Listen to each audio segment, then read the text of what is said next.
दोष मत लगाओ तो तुम पर भी दोष नहीं लगाया जाएगा। संत पौलुस ने रोमियो 14 अध्याय की 4 आयत में लिखा है, तू कौन है जो दूसरों के सेवक पर दोष लगाता है?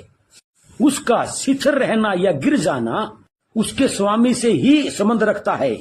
यीशु ने लूका 18 अध्याय की 11 आयत में एक ऐसे फरीसी का उदाहरण दिया जिसने दूसरे लोगों के प्रति गलत रीति से अपना मत प्रकट किया। उस फरीसी ने कहा, हे परमेश्वर, मैं तेरा धन्यवाद करता हूँ कि मैं और मनुष्य की तरह अंधेर करने वाला और न ही इस चुंगी लेने वाले के समान हूँ। वह कह रहा था कि मैं अच्छा हूँ और चुंगी लेने वाला खराब है। समझने वाली बात यह है कि वह परमेश्वर का धन्यवाद तो कर रहा था, परंतु चुंगी लेने वाले पर दोष लगा रहा था। आमीन। अगर हम दूसरों को दोषी ठहराते हैं तो परमेश्वर हमें दोषी ठहराएगा। हम दूसरों के प्रति जितनी दया दिखाते या करते हैं, परमेश्वर उससे कहीं ज्यादा अपनी दया दिखाएगा या करेगा। हम दूसरों को जितना देते हैं, परमेश्वर उससे अधिक हमें देगा। यीशु लुक्का 6 अध्याय की 38 आयत में कहता है, दिया करो तुम्हें भी दिया जाएगा। लोग पूरा नाप दबा दबा कर और हिला हिला कर और उभरता हुआ तुम्हारी गोद में डालेंगे। अंतिम न्याय के दिन हम सब परमेश्वर के न्याय सिंहासन के सामने खड़े होंगे। इसलिए हम दूसरों को दोषी न ठहराएं वरन उन पर दया करें, क्योंकि न्याय के दिन हमें परमेश्वर से अपेक्षाकृत अधिक दया प्राप्त करने की आवश्यकता होगी। आमीन। यीशु यहाँ दूसरों पर दोष न लगाने के अन्य कारण बताता है। हम दूसरों पर दोष लगाने के योग्य नहीं हैं। हम किसी व्यक्ति को पाप या गलती करते हुए देखकर जल्द ही उसकी निंदा या आलोचना करने लगते हैं। हम समझते हैं कि दूसरों की गलती निकालना हमारी जिम्मेदारी है। यीशु कहता है, अगर हम ऐसा करते हैं तो हम कपटी हैं।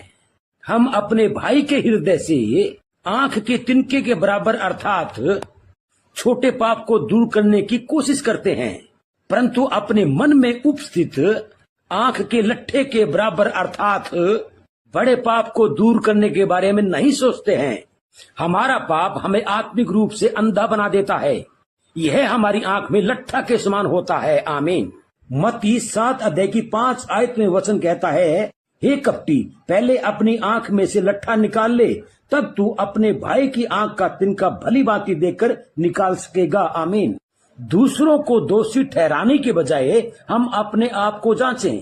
हम अपनी आंख से लट्ठा दूर करें। लट्ठा दूर करना आसान काम नहीं है, लेकिन हमें इसे करना अनिवार्य है। आंख से लट्ठा दूर करने के परिणाम स्वरूप हम दूसरों के प्रति अधिक नम्रता और सहानुभूति रखेंगे।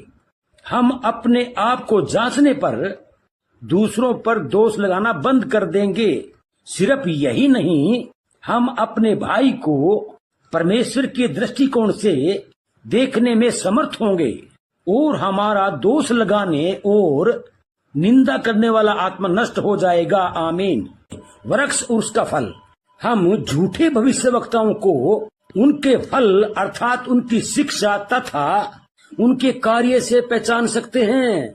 यद्यपि वे परमेश्वर, यीशु, प्रेम और आनंद के बारे में बात करते हैं, तो भी वे सक्रिय मार्ग के बारे में बात नहीं करते हैं।